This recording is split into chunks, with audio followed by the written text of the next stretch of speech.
উপকৃতরাই বেশি ক্ষতি করে। যারা উপকার পেয়েছে বা যাদের সাহায্য করা হয়েছে তারাই অনেক সময় উপকারীর সবচেয়ে বেশি ক্ষতি করে বা বিশ্বাসঘাতকতা করে। এই ধরনের অনেক মানুষ আছে, উপকার পাওয়ার পর অনেকেই তা ভুলে যায়, কৃতজ্ঞতা প্রকাশ করে না। উপকার গ্রহীতাও উপকারীর কাছে আরো বেশি কিছু প্রত্যাশা করতে শুরু করে, যা পূরণ না হলে ক্ষোভ বা শত্রুতা তৈরি করে। আত্মবিশ্বাসের ভুল ব্যবহার। উপকার পাওয়ার ব্যক্তি নিজেকে ক্ষমতাবান মনে করতে পারে এবং সেই ক্ষমতার অপব্যবহার করে উপকারীর ক্ষতি করতে পারে। উপকার গ্রহীতার মনে উপকারীর প্রতি হিংসা বা ঈর্ষা জন্মাতে পারে, যা তাকে ক্ষতি করতে প্ররোচিত করে।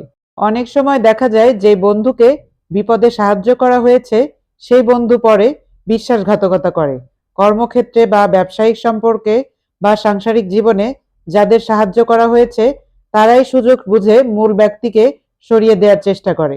কখনো কখনো উপকার করতে গিয়ে আপনি নিজেই কোনো জটিল পরিস্থিতিতে পড়ে যেতে পারেন, যা আপনি চিন্তাও করেননি।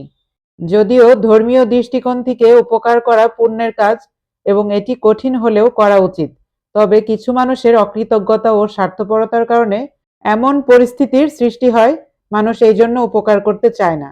মানুষের আচরণ থেকে আসা একটি তিক্ত অভিজ্ঞতা, যা বোঝায় যে উপকার করার সময় সতর্ক থাকা উচিত এবং প্রত্যাশা কম রাখা ভালো, কারণ সবসময় ভালো কাজের ভালো প্রতিদান পাওয়া যায় না।